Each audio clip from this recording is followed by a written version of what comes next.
Bonjour mesdames et messieurs, bienvenue à Hebdo 4, votre émission qui traite d'informations locales et régionales.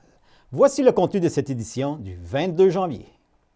L'avancement des travaux pour le retour du train en Gaspésie. Le début des inscriptions pour la 25e édition du défi Ose entreprendre. La maladie d'Alzheimer. Séance d'information de Service Canada et de l'Agence du revenu du Canada le 25 janvier prochain. L'inventaire du caribou de la Gaspésie pour l'année 2022. Et votre chronique, rendez-vous. Bonne émission à tout le monde! Tout d'abord, dans les dernières années, beaucoup de travaux ont été exécutés pour ramener le transport ferroviaire en Gaspésie. Beaucoup de travaux, beaucoup d'expertise et de gens qualifiés pour le retour éventuel du train dans notre belle région. Mais bonne nouvelle, malgré les défis des travaux, avance bien. Et le président de la Société du chemin de fer de la Gaspésie, M. Éric Dubé, est très confiant de la réalisation de la totalité du projet. Je dirais que ça avance très bien. Là, on sait que les gens, on est en veille, l'échéancier pour le deuxième tronçon qui est de Caplan à Port-Daniel, qui est 2024. Lui, ça va très bien. Toutes les grandes structures, les offres, les services ont été donnés. Les chantiers sont partis quand on pense au deuxième pont à Port-Daniel-Gascon, le pont de la Rivière-Bonaventure. Tous les travaux majeurs sur les grosses structures, les contrats sont donnés depuis 2022. Il reste quelques appels d'offres à sortir pour 2023. Des remplacements de ponceaux un peu plus gros, mais qui vont se réaliser dans l'été qui s'en vient. Fait que l'objectif, là, pour le retour du train de marchandises jusqu'à Port-Daniel pour 2024, c'est encore très réaliste, plausible, puis je suis convaincu que le ministère va y arriver. Là, il y a des travaux qui sont faits à Port-Daniel, ça avance bien aussi? Oui, bien, le dernier gros contrat qui a été donné, là, c'est justement là, dans le secteur de la cimenterie. On a un gros décrochement rocheux où ce que le rail est pendant le vide. Là, la voie va être tassée d'une dizaine de mètres là, dans la montagne. Et puis après ça, en même temps, là, il y a des travaux qui se font là, pour nous permettre là, justement d'aller faire le transbordement de ciment à partir de l'usine. Fait qu'il va y avoir ce qu'on appelle une voie d'évitement, là, une siding en anglais, qui va s'installer aussi dans le courant de 2023, qui va nous permettre là, d'être totalement opérationnel là, sur ce tronçon-là pour 2024, qui est une excellente nouvelle. Puis, très prochainement, c'est quoi qui s'en vient? C'est quoi les travaux qui vont être exécutés? Dans la 2022, l'évaluation du troisième tronçon de Port-Daniel jusqu'à Gaspé. On sait que c'est lui les plus grands défis qu'il nous reste à faire. Fait que là, on attend pour d'ici à l'été, d'ici au printemps, l'estimation des coûts, ce qu'il y a à faire et le délai. Fait que le ministère, normalement, ce qu'on attend, c'est que d'ici au printemps, va être capable d'annoncer l'ensemble des travaux qui auront à être réalisés sur le troisième tronçon, les coûts, puis qui va nous amener avec une date où ce que le train va pouvoir retourner à Gaspé. Là, dès le début, il y avait des défis quand même importants qui sont encore là. Est-ce que ça dépasse ce qui était prévu ou c'est pas mal ça qui était prévu là, au niveau des défis? Bien, c'est sûr que les défis, le fait que le rail, moi, je suis dans le dossier depuis 2014, on sait que le train roule plus depuis 2013, on sait que les défis étaient grands en 2014. On comprend que où ce qu'il n'y a pas eu de travaux de fait, ça ne s'est pas amélioré tout seul. Fait que les travaux, l'ampleur des travaux, on sait qu'elle va être plus grande. Sauf que le défi, il a été là quand il a été construit par nos ancêtres il y a plus de 100 ans. Le défi géographique, l'environnement, le fait que la voie, surtout dans le troisième tronçon, on a plusieurs kilomètres qu'on côtoie la mer. C'est des défis qui sont connus. On a la recette, on sait les mécanismes pour se protéger. C'est pas la seule place dans le monde où il y a une voie ferrée qui passe proche de la mer. Fait qu'à partir de là, l'évaluation de ce qu'il y aura à faire, qui tient compte de ces défis-là, le ministère, normalement, dans son annonce, ça va se refléter dedans. Puis vous êtes bien confiant que le but va être atteint? Oui. Moi, l'objectif de retourner jusqu'à Gaspé, ça fait depuis 2014 qu'on est là-dessus. C'est l'objectif qu'on s'est donné au niveau de la politique régionale. Les élus régionaux qui gèrent la Société de chemin de fer, moi, quand j'ai arrivé, j'ai vu que c'était un outil exceptionnel pour le développement d'une région. C'est le même que la Gaspésie. Le sud de la Gaspésie s'est bâti au début du siècle. On ne peut pas se permettre de perdre ça pour les 100 prochaines années. On comprend qu'encore plus aujourd'hui, avec justement ce qu'on voit avec les changements climatiques, le transport de marchandises par voie ferrée, quand on va voir la production de GES par tonne kilomètre transporté, c'est un des très efficaces. Fait qu'on veut enlever des camions de sur nos routes, on veut continuer de se développer, puis pour ça, on comprend que ça passe par le transport. En même temps, il faut aussi se rappeler qu'un autre objectif, c'est le transport. Le transport des marchandises, c'est le primordial, sauf que le transport des passagers, de nos citoyens, c'est aussi un enjeu. Avec le vieillissement de la population, on comprend que nos grands centres, le Québec ne changera pas. Québec et Montréal sont quand même à 6 puis 800 km ou 1000 km de notre région. Il y a des gens, on aura à continuer de se déplacer. Je pense qu'avec le transport de passagers par voie ferrée, c'est un dossier qu'on va continuer de travailler aussi. Parce que c'est pas automatique aussitôt que le train de marchandises passe sur les voies que le train de passagers. C'est réglementé, là, c'est... Oui, puis il faut comprendre que le transport de passagers, ça se fait par via rail. Fait que, nous, on peut pas décider de prendre un train, puis mettre du monde dedans, puis aller les mener à Montréal. C'est pas de même que ça marche. Fait qu'il y aura justement du travail à faire pour ramener justement le transport de passagers. Mais tant et aussi longtemps qu'on n'a pas des échéanciers connus, de s'assurer parce que une des responsabilités, puis il n'y a personne de nous autres qui voudrait embarquer là-dedans, c'est que tout ça doit se faire, quand on transporte des gens, ça doit se faire d'une manière très sécuritaire. Il faut qu'on garantisse la sécurité des gens. Fait que moi, comme président de la Société de chemin de fer, nos gens qui travaillent pour nous, on veut s'assurer que, justement, quand le rail est réhabilité, on veut que ça soit de top qualité. Ça fait que tout ça est fait dans les normes pour s'assurer que la journée qu'on aura rétabli l'ensemble du tronçon, un train de passagers va être capable de rouler à grandeur. Avis aux intéressés, c'est maintenant le temps de s'inscrire au défi Ose entreprendre pour la région de la Gaspésie et des îles de la Madeleine. Eliane Joseph, agente de communication pour la MRC de Bonaventure, nous informe à ce sujet. Bonjour Eliane. Bonjour. Cette année, c'est la 25e édition du défi Ose entreprendre. Pouvez-vous nous faire un petit rappel sur comment ça s'est passé l'année passée? L'année passée, ça a super bien été. On est vraiment contents de la participation des projets qu'on a reçus. On a remis 29 500 $ en prix au total. Et sur tous les projets aussi qui ont été accompagnés par Ose entreprendre, il y a 2 projets qui se sont rendus au national, dont une entreprise des Îles-de-la-Madeleine, une librairie qui s'est méritée le national de 10 000 $ et aussi une classe de Gaspé qui s'est rendue au national qui s'est mérité un prix de 5 000 $. Donc, on a eu une belle visibilité. On est bien contents de comment ça s'est passé. Y a-t-il eu beaucoup d'inscriptions l'année passée? L'année passée, on a eu environ une 30aine de projets qui ont été acceptés puis validés pour le défi.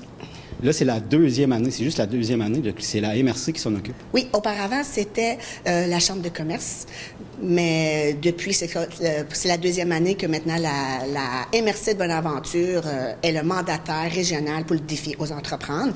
Mais par contre, on est accompagné par toutes les MRC de la Gaspésie et des Îles-de-la-Madeleine, également par les centres de services scolaires et le Cégep de la Gaspésie des Îles, où ils ont des responsables locaux, justement pour aider les personnes qui veulent s'inscrire au défi, pour les aider dans leur inscription et vérifier s'ils sont éligibles à y participer.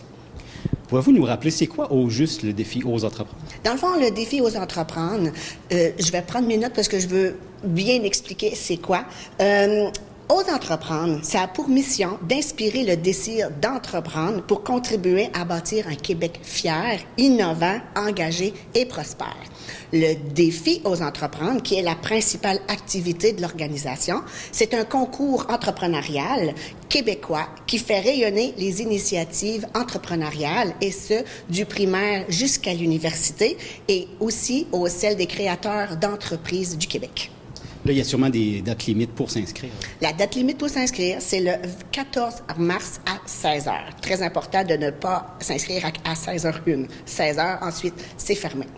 Là, il y a plusieurs volets aussi. Pour vous nous expliquer un petit peu c'est quoi les volets? D'accord.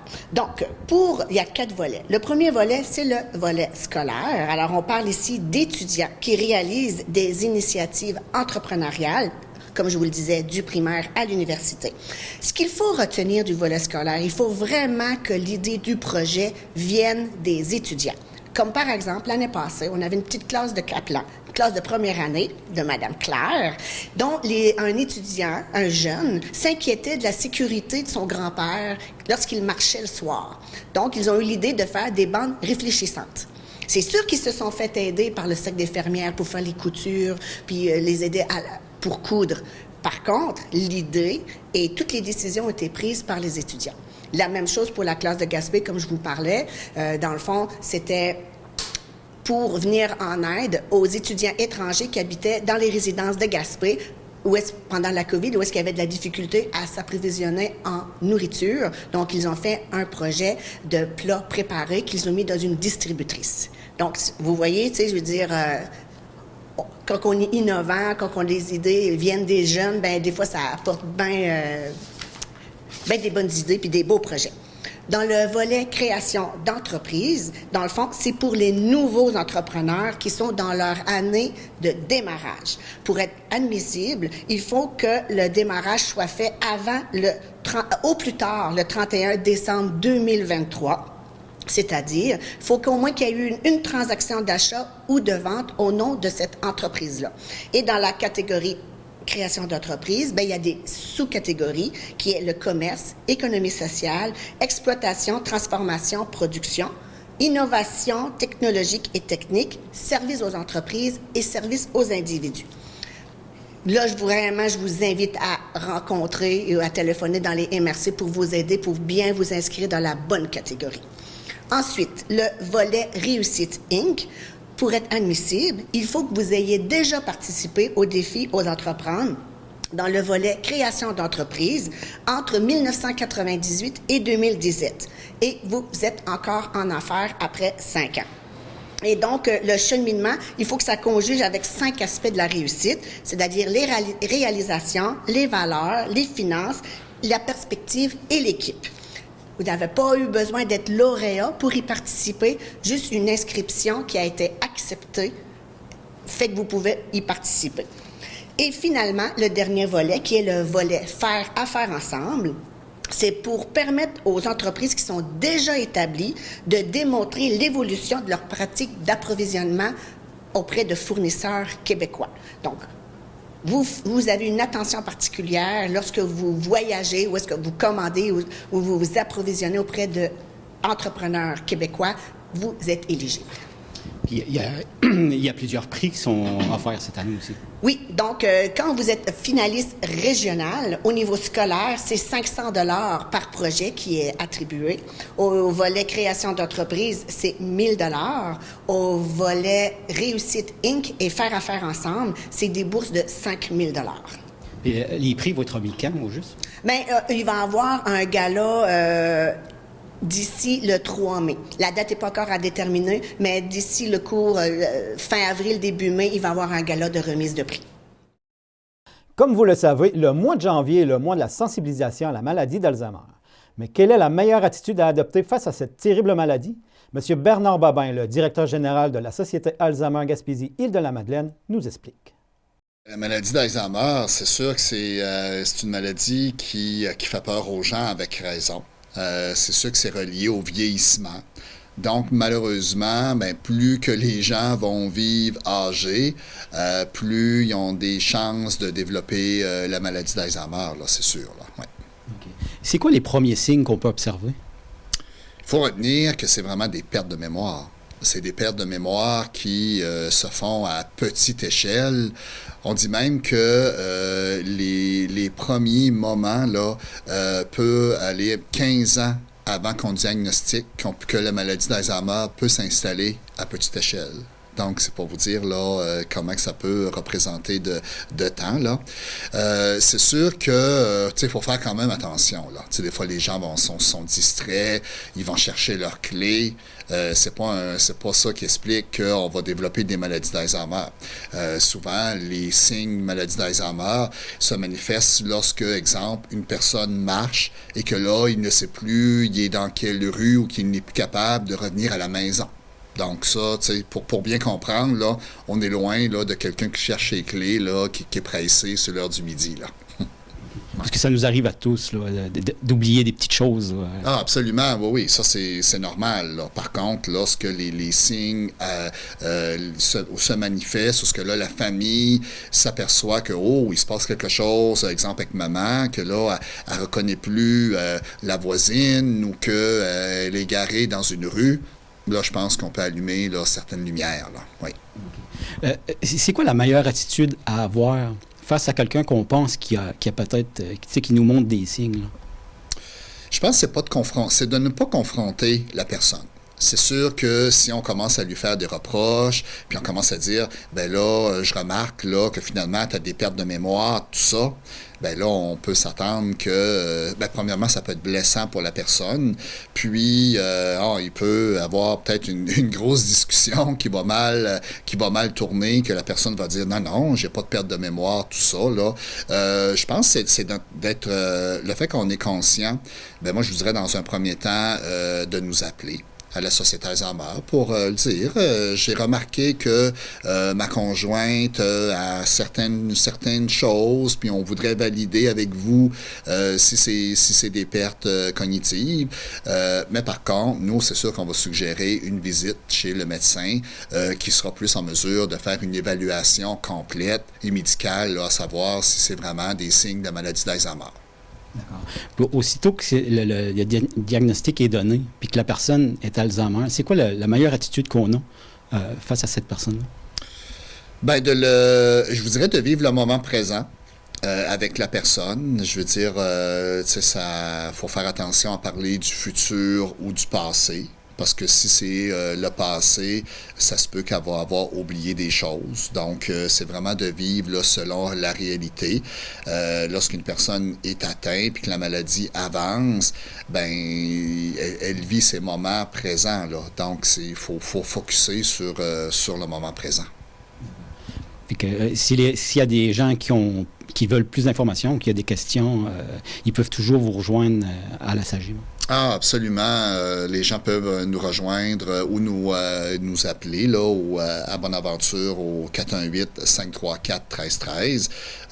Sur l'ensemble du territoire de la Gaspésie-les-Îles, on a 7 points de service. Donc, on offre des activités de proximité, que ce soit du soutien psychosocial, que ce soit démystifier la maladie d'Alzheimer, faire des références, parce que nous, on travaille beaucoup avec les travailleurs sociaux des CLSC. Donc, on fait des références. On peut être à certains moments en contact avec le médecin. Donc, oui, les gens, ils peuvent nous rejoindre. Ça va nous faire plaisir là, de leur donner un coup de main. Le programme de soutien aux proches aidants des aînés vous invite à une séance d'information de Service Canada et de l'Agence du revenu du Canada le 25 janvier prochain. Lisa Garand, qui est intervenante pour le soutien aux proches aidants des aînés au sein du Centre d'action bénévole Saint-Siméon-Port-Daniel, nous en parle. C'est très différent d'un proche aidant à l'autre. C'est-à-dire que la personne aidée, elle peut être à la maison, elle peut être chez elle, elle peut être en résidence, elle peut être en appartement. Mais la personne qui est proche aidante, elle doit soit se déplacer, soit avoir, lorsqu'elle a quelqu'un chez elle, elle ne se déplace pas, sauf qu'elle se déplace pour aller faire les commissions, aller faire les rendez-vous avec la personne chez le médecin, toutes sortes de rendez-vous. Il y a tellement de tâches pour les proches aidants. C'est énorme. Il y a des personnes qui s'essoufflent, qui s'oublient, qui n'ont pas qui ne connaissent pas les ressources parfois aussi pour aller soit changer d'air, soit se ressourcer. C'est ça qu'on veut faire, c'est ça qu'on fait. avec des cafés-rencontres, des ateliers, de la formation parfois, des activités pour que les proches aidants puissent eux aussi se ressourcer, changer d'air parfois aussi. Et on offre du répit. C'est-à-dire que les personnes qui sont proches aidantes peuvent bénéficier de quelqu'un de professionnel, de compétent pour venir accompagner la personne aidée pendant qu'elle sorte, qu'elle a le faire. Des fois, ça peut être juste prendre l'air, faire une activité pour elle. Parce que souvent, ce qu'on remarque, c'est que les proches aidants s'oublient. Puis ils oublient qu'ils ont leur vie aussi. Et c'est comme s'ils devenaient uniquement proches aidants. Je veux pas dire que c'est tout à fait positif d'être proche aidant, mais si on s'oublie, on peut pas aider de la même manière. On a publié un encart ici à l'automne, puis ça dit si je prends soin de l'autre en me négligeant moi-même, j'entretiens la négligence et non le soin. C'est-à-dire que pour aider quelqu'un, ça prend... il faut être bien soi-même pour aider quelqu'un, sinon on s'épuise. Puis on n'est plus le proche aidant qu'on voudrait parce qu'on n'a plus l'énergie nécessaire. Alors c'est un peu ça qu'on fait ici avec des activités pour aider. Puis aussi des appels téléphoniques. Je peux me déplacer, aller chez les gens, faire de l'écoute, de la sensibilisation, de l'information. C'est tout ça qu'on fait. Puis, au niveau du répit, juste la petite pause, le petit coup de main, ça fait toute la différence. Là. C'est incroyable, oui, vraiment. Mais moi, ce que j'aimerais dire aux gens, c'est appelez-nous, parce que on peut vous offrir ces choses-là. Vous n'êtes pas seul, on est là. Puis le répit, ça peut faire la différence exactement comme vous dites, parce que juste le fait d'aller prendre l'air, d'aller faire autre chose, d'aller voir une amie, c'est vraiment important. Là, il y a des événements, il y a des activités qui sont organisées. Puis justement, il y en a un le 25 février prochain. Oui, exactement. C'est ici au Centre d'action bénévole. C'est une séance d'information de Service Canada et Agence du Revenu Canada. Donc, toutes vos questions, ils vont répondre à plusieurs... la période d'impôt s'en vient, donc ils vont répondre à plusieurs questions par rapport à ça. Là. Les principaux types de revenus pour les aînés, là j'en passe, là, mais les crédits pour la taxe des produits et services, crédits d'impôt pour aidants naturels, il y a énormément de programmes qui existent, mais des fois, on ne les connaît pas toujours. Puis moi, j'invite, oui, les proches aidants, mais j'invite toute la population. Ça s'adresse à toute la population, cette séance d'information-là, parce que une personne peut aider un proche aidant dans sa démarche-là. Des fois, il y a des crédits d'impôt qui existent qu'on ne connaît pas, qui peuvent aider. Donc, c'est vraiment ouvert à toute la population. Mais il faut s'inscrire, par contre. Oui, parce que pour savoir le nombre de personnes qu'on va recevoir. Puis les gens, ils ont jusqu'à quand pour s'inscrire au jeu? Bien, en fait, jusqu'à mercredi matin, là, il n'y a pas de problème. Oui. Y a-t-il d'autres activités qui s'en viennent prochainement?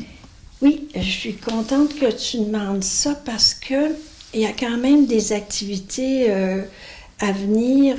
Par exemple, le 14 février, une sexualité saine et positive chez les aînés. Ensuite, il y a toujours des cafés-rencontres qui vont avoir lieu. Puis le 5 avril, justice de proximité qui vont venir aussi nous rencontrer pour une séance d'information. Puis ça va se poursuivre avec d'autres activités aussi, mais je vous donne les principales. Là. Environnement Vert Plus demande la divulgation plus rapide et adéquate des inventaires annuels du caribou de la Gaspésie. Nous nous sommes entretenus avec M. Pascal Bergeron, le porte-parole d'Environnement Vert Plus, à ce sujet. Environnement Vert Plus, c'est quoi vous demandez? Qu'est-ce qui serait l'idéal? C'est quoi vos demandes au juste? Nous, on demande 3 choses. D'abord, on demande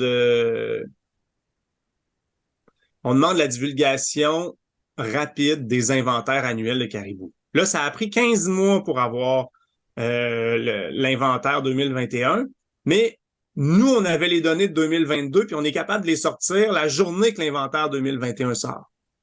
Ben, il y a un problème. Le ministère devrait divulguer ces données-là rapidement, puis il y aurait lieu de donner ces informations-là plus rapidement. Puis ça va aider tout le monde de connaître l'état de la population. Ne serait-ce que pour rassurer les gens ou donner leur juste. Après, on demande des mesures de conservation plus intenses. Il faut qu'on arrête complètement les coupes en périphérie du parc de la Gaspésie. On doit agrandir cette aire protégée-là. Puis on doit la restaurer aussi parce qu'elle a été lourdement dégradée par l'industrie forestière depuis les 2 dernières décennies surtout. Il faut laisser la chance aux arbres de pousser puis devenir assez vieux pour faire du lichen. Mais ça va être long avant que ces forêts-là puissent servir d'habitat pour le caribou, soit libres de prédateurs pour faciliter la survie des faons. Mais en attendant, ça prend un programme d'élevage intensif avec les caribous qu'on a en Gaspésie. Donc, on pourrait les capturer, les mettre en enclos et relâcher les faons. Pas comme... tu sais, le ministère en ce moment, ce qu'il propose, c'est un programme d'élevage et de remise en liberté qui se ferait sur une base annuelle. Donc, on capturerait les femelles gestantes à chaque année et on les remettrait en liberté d'une année à l'autre avec leurs faons.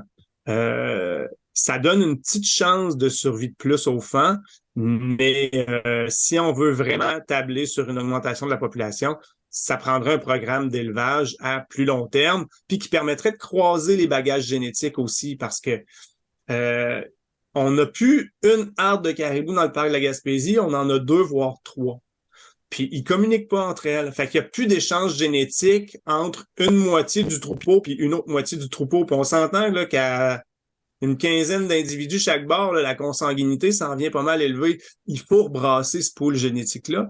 Et ça, ben, on peut le faire si on met des animaux en captivité puis si on contrôle la reproduction.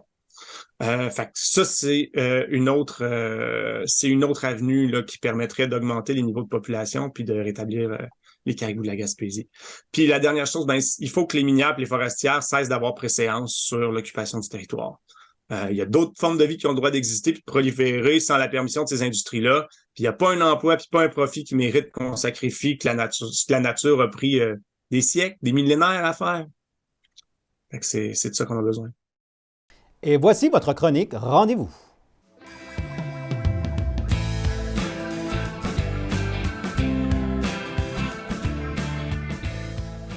Il y aura une soirée dansante sous le thème du country au club L'Amical de Passepébiac, au 18 2e Avenue Est à Passepébiac, samedi le 28 janvier à 20h30.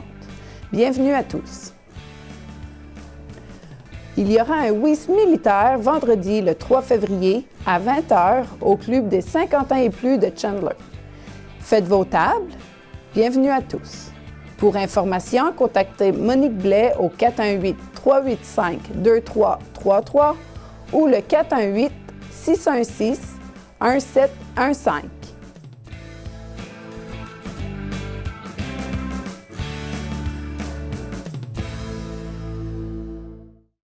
Et voilà, mesdames et messieurs, ce qui complète l'édition de votre émission Hebdo 4 du 22 janvier. Merci beaucoup d'avoir été avec nous et à la prochaine!